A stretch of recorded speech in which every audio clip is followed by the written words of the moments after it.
Hey, my name's Joe Shead, and I'm the author of this book, Bucktails. It's a 204-page book with 36 deer hunting stories and a bonus moose story in it. Just straight up hunting stories, some good looking stuff, some stuff that you can read around the campfire or read at deer camp. I just want to read you a quick story from the book just to kind of give you an idea of what it's about. This a book is available from my website, GoSheadHunting.com. This is a story called Ready for a Buck on page 184. I may be the only deer hunter in the world who doesn't expect to shoot a buck on opening day. I suppose you might say that makes me a lousy deer hunter. Someone who has diligently scouted prior to the season, learned which bucks were present, and had a good idea of their movements would put a solid opening day plan together and would stand a reasonable chance of bringing home the venison that first time out. But not me.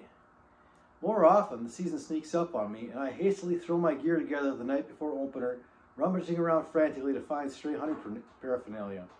Stuff is thrown haphazardly into my truck, and I'll probably spend 10 minutes digging around for loose gloves or misplaced snacks before I slam the truck door and hit the trail opening morning. I haven't had time to scout.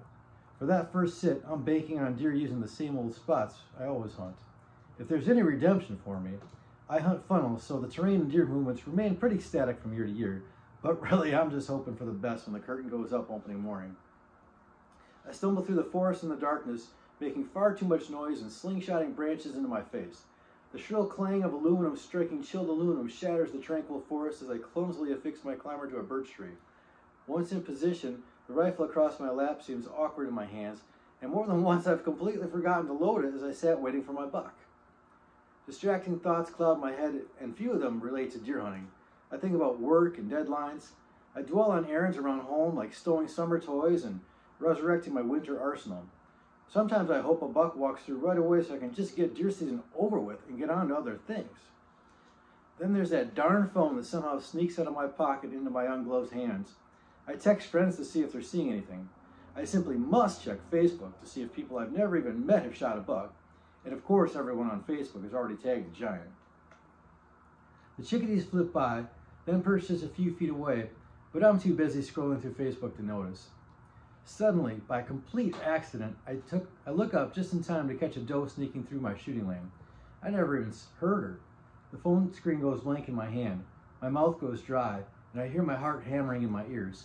I've seen 1,000 deer since last deer season, standing along the road or in people's yards. But this is different. I'm hunting now, and there's a deer in front of me. The ancient fight-or-flight hunter's response wells up within me. In a few moments, the doe disappears into the woods, but she's caused a transformation. The phone goes back in my pocket where it belongs. My eyes scan the doe's back trail for her male suitor. My body pivots slowly, silently. The chickadees draw near again, and this time one perches on my gun barrel, accepting me as a part of the landscape. Thoughts of work fade away. Work can wait. I'm hunting now. For the first time, I notice that the golden leaves have fallen from my birch tree, even though they've been down for weeks. In fact, I notice a lot of things that my dulled senses have been too busy or too distracted to detect. The air smells fresh and crisp, like a cold Christmas tree brought into a warm house. The woodpeckers have been busy since I last sat here, probing for bugs in a rotten birch in front of me. The tall spruce has snapped off since last season too, possibly obstructing my shot to the south. A crazy person's smile spreads across my face as I suddenly feel alive. For the first time, I'm in the moment. My thoughts are here, not at work. What a waste it would be to shoot a buck on opening morning.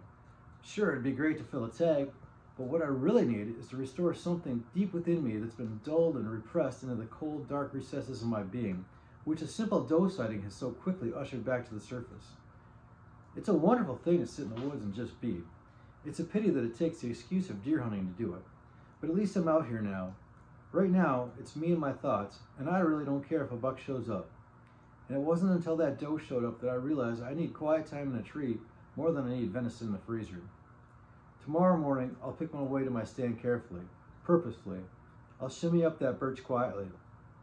My rifle, my companion now for 30 deer seasons, will be like an old friend who you may have lost touch with, but with whom you pick right up where you left off.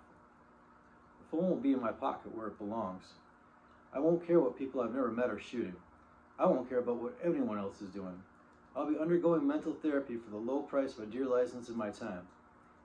After a few days of this, when my head is clear, my soul is restored, and I feel like I've put in enough time to earn it, I'll be ready to shoot a buck.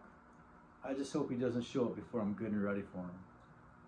That's Ready for a Buck.